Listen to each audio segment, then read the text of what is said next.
4 मई को 5 राज्यों के विधानसभा चुनाव के नतीजे आए और इसके ही कुछ ही दिनों बाद देश में पेट्रोल और डीजल की कीमतें बढ़ गई।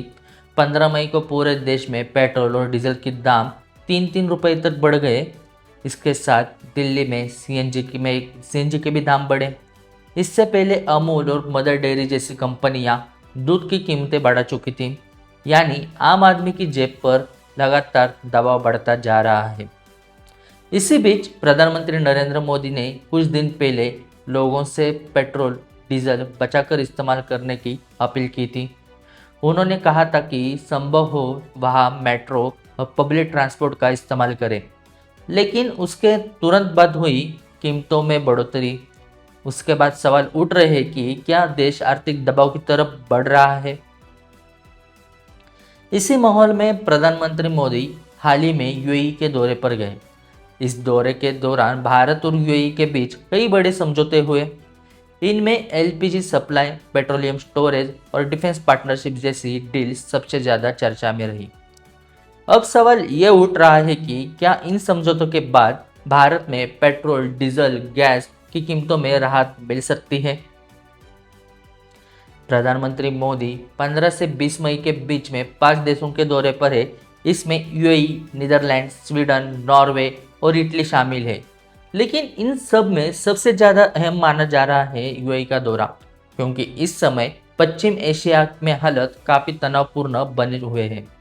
ईरान और अमेरिका के बीच जारी संघर्ष का असर तेल सप्लाई पर पड़ रहा है।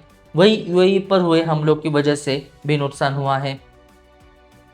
ऐसे समय में भारत और यूएई के बीच 7 अहम समझौते हुए। इनमें एलपीजी सप्लाई, पेट्रोलियम स्टोरेज और स्ट्रैटेजिक डिफेंस पार्टनरशिप सबसे ज़्यादा इम्पोर्टेंट है और सबसे ज़्यादा महत्वपूर्ण माने जा रहे हैं।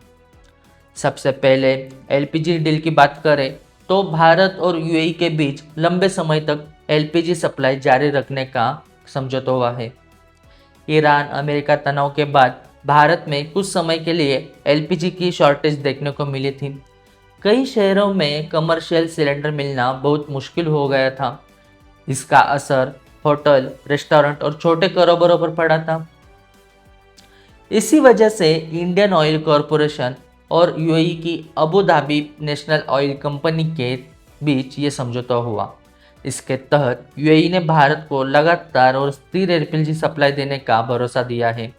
इतना ही नहीं, अगर भविष्य में कोई वैश्विक संकट आता है तो भारत को सप्लाई में प्राथमिकता दी जाएगी, ऐसा इस करार में है। यूएई भारत में कुल एलपीजी की ज़रूरत का लगभग 40% हिस्सा पूरा करता है। इसलिए ये डील भारत के लिए काफ़ी अहम मानी जा रही है। माना जा रहा है कि इससे भविष्य में एलपीजी की कमी जैसी स्थिति बनने का संभावना कम हो जाएगी। इसके बाद दूसरी बड़ी डील हुई है पेट्रोलियम स्टोरेज को लेकर। युद्ध जैसे हालातों में इस वजह से कच्चे तेलों की सप्लाई प्रभावित होती रहती है। इसलिए भारत अब भविष्य के लिए सुरक्षित तेल भंडारण पर ज़्यादा ध्यान दे रहा है। इस समय भारत के पास तेल स्टोरेज के 3 बड़ी सुविधाएं उपलब्ध है, जिनकी कुल क्षमता 5.33 मिलियन मीट्रिक टन। सरकार 2 बड़ी सुविधाएं बनाने की योजना पर काम कर रही है, जिनकी क्षमता करीब 6.5 मिलियन मीट्रिक टन होगी। Abu Dhabi national oil company Bharat में अंडरग्राउंड तेल स्टोरेज करने वाली एकमात्र विदेशी कंपनी है। भारत पहले से ही अपनी कुछ सुविधाएं इस कंपनी को किराए पर दे चुका है। अब नए समझौते के बाद इस साझेदारी को और बढ़ाया जा सकता है। इस डील से भारत को ऊर्जा सप्लाई के लिए एक भरोसेमंद पार्टनर मिलेगा। वहीं यूएई को भारत जैसी बड़ी और स्थिर मार्केट का फायदा मिलेगा। तीसरी अहम डील ये रही कि स्ट्रैटेजिक डिफेंस पार्टनरशिप। इससे पहले भारत और यूएई के बीच रक्षा सहयोग मुख्य रूप से सैन्य अभ्यास और ट्रेनिंग तक ही सीमित था, लेकिन अब नए समझौते के तहत दोनों देश टेक्नोलॉजी शेयरिंग, आतंकवाद और विरोधी सहयोग और रक्षा क्षेत्र में साझेदारी बढ़ाएंगे। ये डील यूएई के लिए भी काफ़ी अहम मानी जा रही है, क्योंकि ईरान के साथ तनाव के दौरान दुबई जैसे शहरों का निशाना बन गया था। ऐसे में यूएई भारत जैसे देश के साथ सुरक्षा सहयोग मजबूत करना चाहता है। इन मुख्य समझौतों के अलावा और भी कई बड़े डील्स हुए। गुजरात के वाडीनार में जहाज मरम्मत केंद्र बनाने के लिए समझौता हुआ है। इससे भारत के समुद्री इंफ्रास्ट्रक्चर को मजबूती और मिल सकती है। यूएई ने भारत में $5 बिलियन निवेश करने की भी घोषणा की है। ये निवेश इंफ्रास्ट्रक्चर, बैंकिंग और फाइनेंस सेक्टर में किया जाएगा। इसके अलावा एआई सेक्टर में भी बड़ा समझौता हुआ है। यूएई की G42 टेक कंपनी भारत में 8 एआई सुपर कंप्यूटर बनाने जा रही है। इसके लिए मोहम्मद बिन जायद यूनिवर्सिटी ऑफ द एआई और भारत की सीडेट के बीच साझेदारी होगी। इससे भारत में एआई रिसर्च और डेवलपमेंट को बड़ा फायदा मिल सकता है। अब सबसे बड़ा सवाल ये है कि क्या इन समझौतों के बाद भारत में पेट्रोल, डीजल और गैस की कीमतें कम होगी?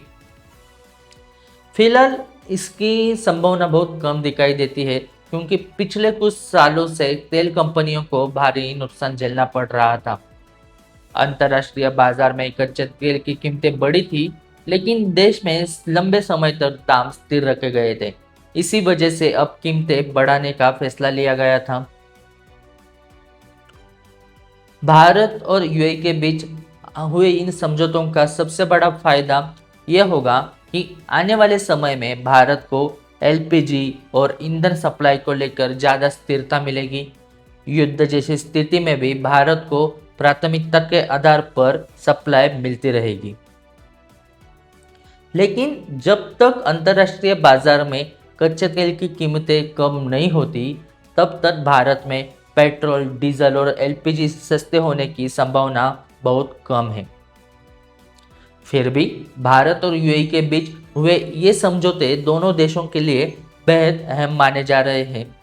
भारत के लिए ऊर्जा सुरक्षा जरूरी है, तो वही यूएई के लिए भारत जैसी बड़ी मार्केट और अच्छा साझेदारी अहम है।